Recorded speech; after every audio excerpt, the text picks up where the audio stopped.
All fours breathing is an amazing exercise that can improve your lung capacity. It can improve your posture if done really well, because it's about mobilizing the rib cage, teaching you to take very expansive and contracting breaths, mobilizing each one of the individual ribs and changing the default position of your posture just with this really focused intention on the position of your head, rib cage and hips. It's also a hip mobility and a shoulder mobility exercise and a breathing exercise all in one. There is quite a few details. I've seen it shared online in a very basic format, but in this video I wanted to add a little bit more of the detail that I've found to be really helpful for improving my posture and my lung capacity.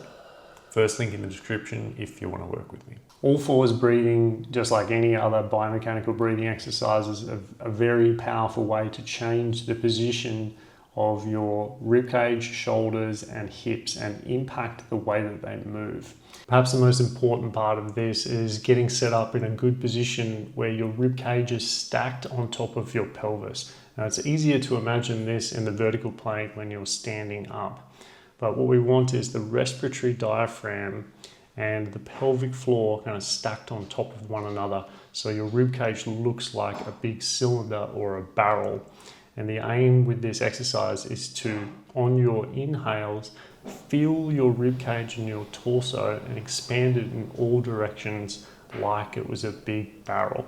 We're trying to fill the abdomen, the lower back, and the whole torso with the breath. And it's okay if this happens, but the main thing that we're trying to avoid here is this open scissor position where your belly just drops down into the floor and all of your breath goes into your belly. So it's really important that we're thinking about that stacked position, trying to fill the barrel, trying to stay really long and keep the breath expanding into the torso without it just going into the belly and pushing your lower back into the floor.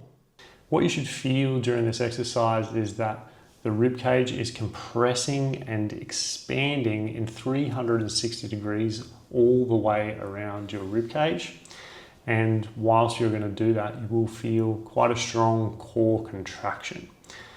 The way that we want to set up in this position is on all fours, with the knees directly underneath the hips, the hands directly underneath the shoulders, and we want a really long spine.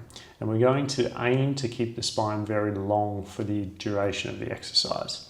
So it's useful to think about pulling the crown of the head away from the tailbone, get as long as you can, but then we want to make sure that we have a fairly nice round curve through the spine. So we want a little dip in the lumbar spine, and we want to breathe some expansion in between the shoulder blades. So the way that we're going to set this up is to think about lifting the space between your shoulder blades and lengthening at the same time, getting the head away from the pelvis. And then we're going to take just 5 big breaths here. So setting up with your hands beneath your shoulders, your knees beneath your hips, thinking about long spine, and thinking about having some of that elevation and expansion between your shoulder blades, spreading the shoulder blades really wide. You can have some intention on just thinking about pulling your hands away and your elbows away. That will give you a little bit of that expansion into the shoulder blades. So we're going to stay long here and we're going to take some big breaths. So your breaths are going to sound, feel, and look like this. Firstly, we're going to take a big exhale out through the mouth as if you're fogging up a window, or a big open mouth sigh. When you do that, you'll feel your rib cage contract, meaning everything will shorten and shrinken and come in. Then you're going to feel a little bit of that tension, the muscular tension with the exhale. We're going to keep some of that on and take a really nice, slow, long breath through the nose. And when you breathe through your nose, you will feel your rib cage expand and you will feel global expansion all around the rib cage. That means to the sides, it means to the front and to the back. So you will feel your rib cage be shrinking and expanding as you're taking these big breaths. So this is a mobility drill for the rib cage that helps the shoulders and the hips move a lot better. So taking those 5 nice long, slow breaths. Open mouth sigh out through the mouth. When you think you've breathed out all the way, I guarantee you haven't. There'll be more air in there, so breathe it all out. Then close the mouth, take a nice long, slow inhale through the nose. Quick note about neck tension here. Some of you will feel that you're starting to have tension in the neck and you feel like you're breathing with your neck.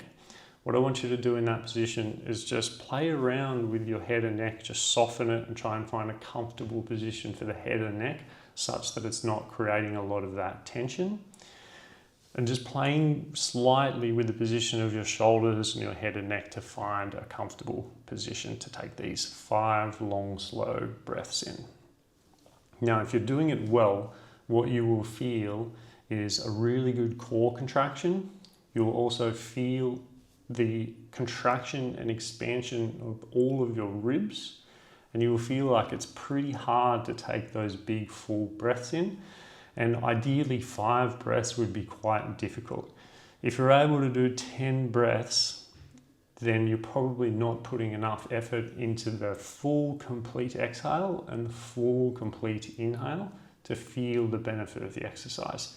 So it's about finding the balance where you don't have the neck kick on, your hip position isn't changing, and all that's happening is just you're contracting and expanding the rib cage. The main things I want you to take away is just head away from the pelvis. Keep the pelvis still. Don't let the pelvis move with the breath in this case. All we're trying to do is feel that full exhale and the contraction of the rib cage, and then the full inhale, the expansion of the rib cage. And we get not only a good core workout, but we get the benefit of all of this beautiful rib mobility as we are learning to mobilize our rib cage with the breath. And I'll add a clip here of me coaching this live with someone on a one-on-one call so you can get an idea of the finer details. But the most you're going to get out of this is just practicing it yourself and feeling these big inhales and exhales. So that's a good position. We have this nice kind of, let's say, neutral curve through the spine. We'll just watch where the expansion is.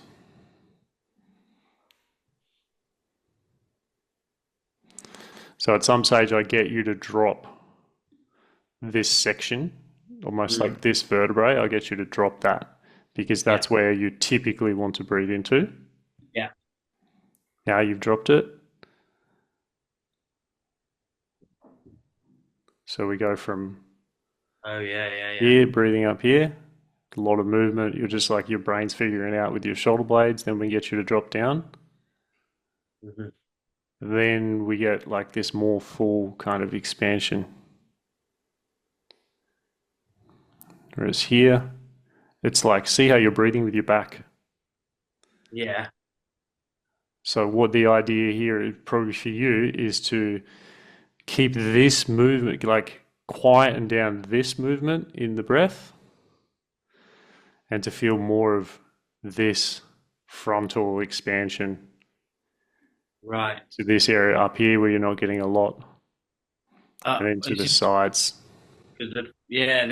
The physio was saying up here, it's just not moving. I'm locked up here. And I think that's contributing to shoulders. Just all of this is just rigid. And I was arguing, I didn't think we were meant to. I thought that was chest breathing. I thought we were meant to avoid that. And he's saying, yeah, but you still need movement in the sternum and the upper rib cage. Yeah, that's the difference. You don't want to be breathing there all the time into the upper chest. Yeah. But you need to have the access to that movement. Yeah. You need to be able to choose it if you want to.